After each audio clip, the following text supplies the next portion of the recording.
welcome back to the African Diaspora News Channel. I am Wongel Zelalem bringing you the story.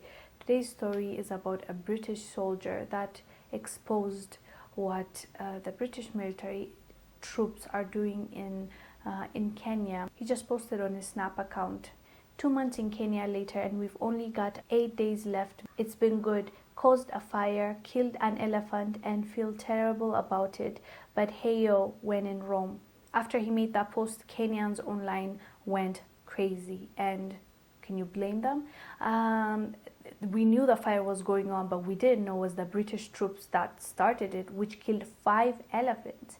And after he posted this, the British commissioner, the High Commissioner in Kenya, apologized. She even gave an interview to Citizen TV. That's right, yes. So there's a fire raging in the Blvd region at the moment. It's been going for a couple of days now.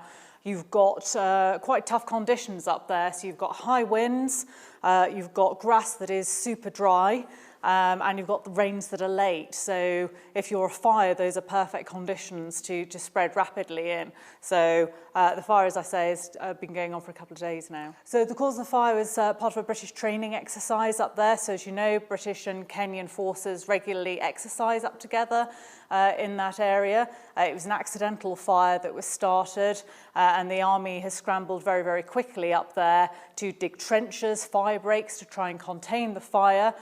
We've had three helicopters and a crop duster that has been putting water on from above, and 4 fire trucks putting water on from below. So, you know, this is obviously absolutely devastating, and we're doing all we can to get the fire under control. So it certainly would not be set on fire deliberately. So our working assumption is that it is probably an accident, but there will be a full investigation, absolutely.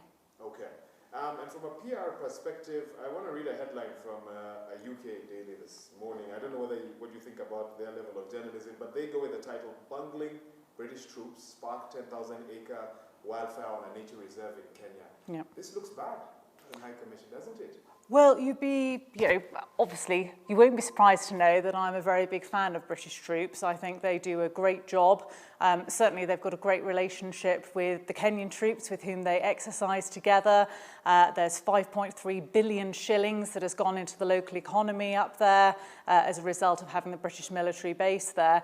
And these things, accidents, which we think it is, but as we say, we'll do a full investigation, do happen. So it's not great, and we're really sorry, and we really wish it hadn't happened, and we're doing everything we can to mitigate those circumstances and put in place measures to ensure it never happens again.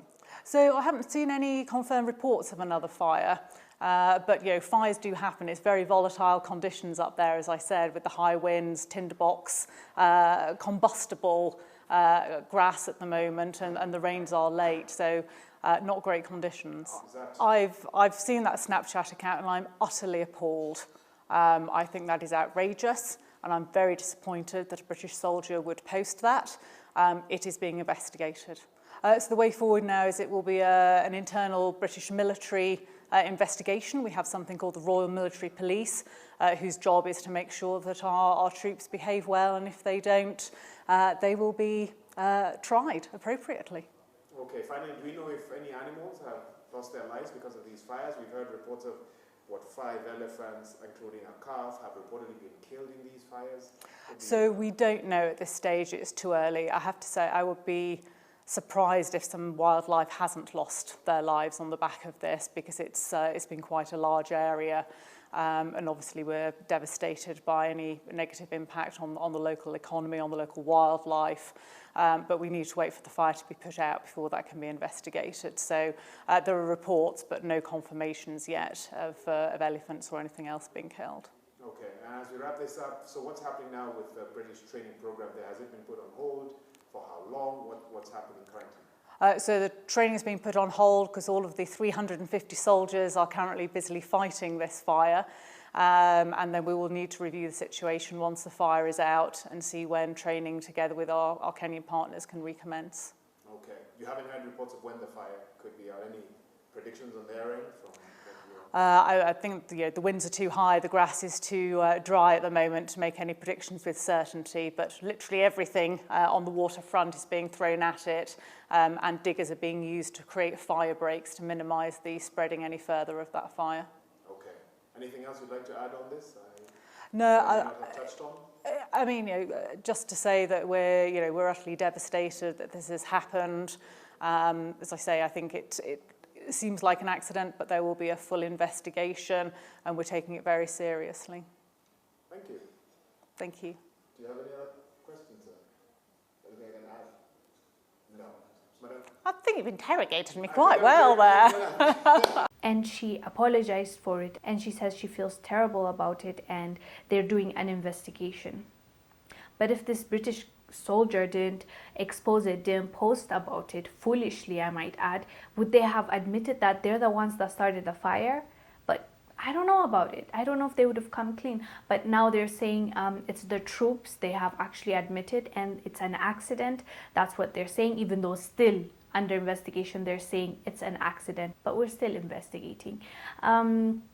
I found it really interesting that this foolish guy posted about it, and then now we're hearing that it's them that did it, it's the troops, but it was just an accident.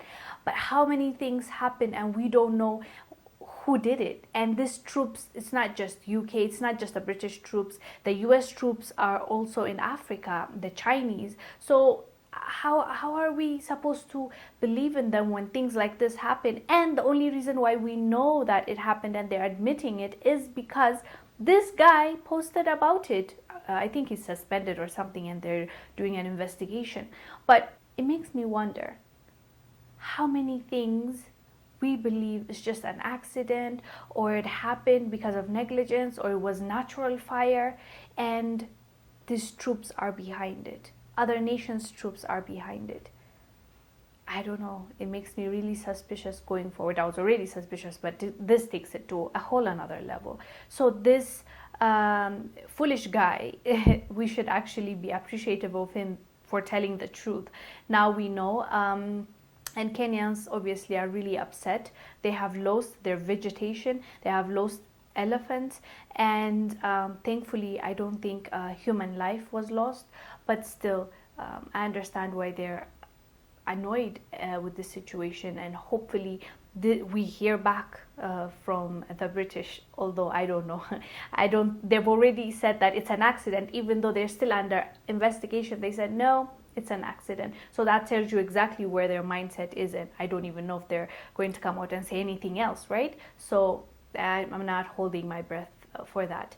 But this is really sad. Anyways, guys, do let us know down below what your thoughts are. I am Wongel Zelalem bringing you the story. I'll see you on the next one. Bye.